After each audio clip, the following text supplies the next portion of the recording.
There are moments in history when a single artifact does not merely add to what we know, but quietly challenges it. Not with noise, not with spectacle, but with precision. A line drawn too accurately, a coastline traced too cleanly, a detail that should not exist, yet does. The Piri Reis Map is one such moment. Created in the early 16th century, it appears, at first glance, to be a fragment of a larger, incomplete world map. But within its faded ink and weathered parchment lies a contradiction that has unsettled historians for decades. Coastlines that resemble regions not fully charted at the time. Details that suggest knowledge beyond what conventional timelines allow.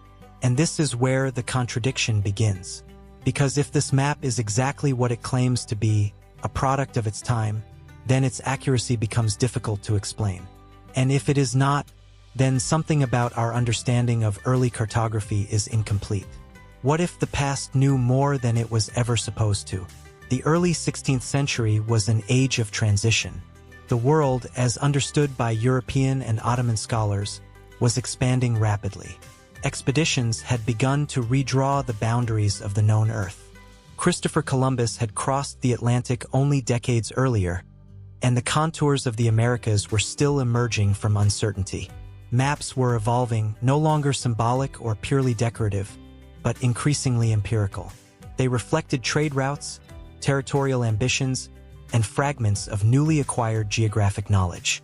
Within the Ottoman Empire, scholars and navigators were deeply engaged in this transformation. Among them was Piri Reis, a naval officer with access to a wealth of maritime information. His work was not unusual for its time. He compiled data from multiple sources, blending inherited knowledge with contemporary discoveries. But here is the unsettling part. The map attributed to him does not behave like other maps of its era. It does not simply reflect gradual discovery. It appears in places to anticipate it. The story of its discovery is quiet, almost accidental.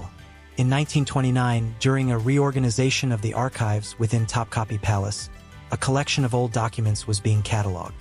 Dust-covered manuscripts, long forgotten, were examined and sorted.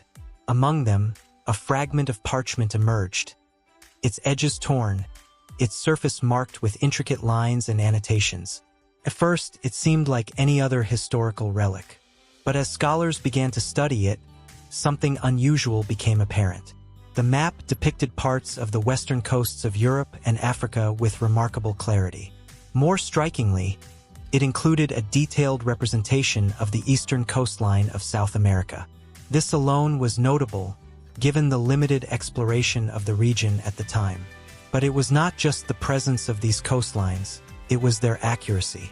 The shapes, the proportions, the relative positions, they aligned in many respects with modern geographic understanding. And this is where the tension deepens, because such precision was not expected from a map created in 1513. The map itself is drawn on gazelle skin parchment, a material both durable and refined. Its surviving fragment measures approximately 90 by 65 centimeters, though it is believed to have once been part of a much larger composition. The ink is rich, with careful detailing of coastlines, islands, and annotations written in Ottoman Turkish. Piri Reis himself provides a clue within the map's inscriptions. He states that his work is based on approximately 20 different source maps, including ancient charts and more recent Portuguese explorations. He even references a map attributed to Columbus, now lost to history. This is not myth. This is ink on parchment, documented by the cartographer himself. And yet, the sources he describes raise further questions. If he relied on earlier maps, then the accuracy must originate there. But what were these maps? And how precise could they have been? Scholars have examined the geographic features closely. The western coast of Africa is rendered with impressive fidelity, consistent with known Portuguese mapping of the late 15th century. The eastern coast of South America, too, aligns closely with modern outlines, suggesting access to relatively recent exploratory data. But here is the unsettling part. Some interpretations of the southern portion of the map have led to speculation that it depicts landmasses extending far beyond what was known at the time. In particular, Certain scholars in the 20th century proposed that parts of the map resemble the coastline of Antarctica, centuries before its official discovery. This claim, however, remains deeply controversial. Most historians argue that these shapes are better understood as distortions or extensions of the South American coastline, influenced by the limitations of early cartographic projection. And yet, the resemblance has persisted in debate, not as proof, but as a question that refuses to fully disappear. Mainstream historical interpretation remains cautious, grounded in documented practices of the time. Cartographers often worked by compiling multiple sources, each with its own inaccuracies and biases. When combined, these could produce maps that appear surprisingly accurate in some areas while remaining distorted in others. The Piri Reis Map fits within this tradition. Its precision may reflect access to advanced Portuguese charts, some of which have not survived. Its anomalies may be the result of projection errors, artistic interpretation, or incomplete data. In this view, the map is not an anomaly, but an example of early modern cartographic synthesis at its most sophisticated. History does not break easily, but here it bends.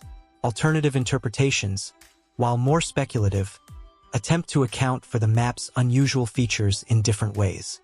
Some suggest that it may incorporate knowledge from much older, now-lost civilizations, sources that preserved geographic information through unknown means. Others propose that ancient seafarers may have possessed more advanced navigational skills than traditionally acknowledged, mapping coastlines with a degree of accuracy that was later forgotten. These ideas, while intriguing, remain difficult to substantiate.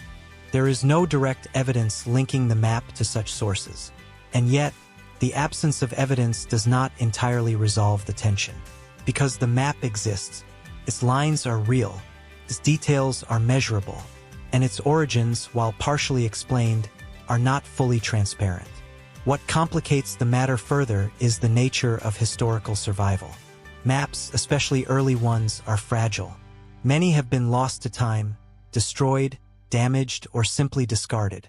The Piri Reis Map may represent a rare survivor of a much broader cartographic tradition, one that included works of similar or even greater accuracy. If so, then its apparent uniqueness is an illusion created by the uneven preservation of history.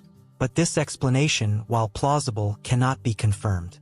It relies on absence, on what we do not have, rather than what we do. And so the map remains suspended between clarity and uncertainty. It is not an impossible artifact. It does not require the abandonment of established history, but it does resist simple explanation. It invites scrutiny, not because it defies reality, but because it sits at the edge of what we expect from its time. And this is where the deeper reflection begins, because history is not a fixed narrative. It is a reconstruction, built from fragments, interpreted through evidence, and constantly revised as new information emerges. The Piri Reis Map does not rewrite history, but it asks us to look more closely at how history is written. It reminds us that knowledge is not always linear, that progress can be uneven, and that the past may contain complexities we have not yet fully understood. There are no definitive answers here, only lines on parchment drawn 5 centuries ago, still inviting questions. And perhaps that is its true significance, not as a mystery to be solved, but as a boundary to be explored. Because sometimes the most enduring puzzles are not those that defy explanation, but those that quietly suggest there is more to know than we have yet discovered. And in that quiet uncertainty, the map continues to exert its influence, not through dramatic revelation, but through persistence. It has been studied, measured, compared, and debated for nearly a century since its rediscovery. Each generation of scholars approaches it with new tools, new frameworks, and yet the same underlying question remains. Not whether it is authentic, it unquestionably is, but whether its precision can be fully accounted for within the limits of its time. And this is where the contradiction deepens further, because every explanation offered seems to resolve one aspect while leaving another untouched. Modern cartographic analysis has attempted to reconstruct the projection methods used in the Piri Reis Map. Some researchers have suggested that the map's apparent accuracy may result from a composite projection, an unintentional blending of different mapping techniques that, when viewed through a modern lens, creates the illusion of advanced precision. Others have pointed to the possibility that navigators of the late 15th century, particularly Portuguese explorers, had already developed more refined methods of coastal mapping than previously documented. If so, then the map does not represent an anomaly, but rather a glimpse into a level of geographic knowledge that was not widely preserved. But here is the unsettling part. Even if we accept these explanations, the map still occupies an unusual position in the historical record. It is both typical and exceptional, rooted in known practices, yet exceeding them in subtle ways. And so it resists closure. It does not demand a radical rewriting of history, but it does challenge the comfort of certainty. In the end, the Piri Reis Map does not speak loudly. It does not declare its secrets. It simply remains quiet, precise, and unresolved, waiting for a future perspective that may finally understand what the past was trying to record.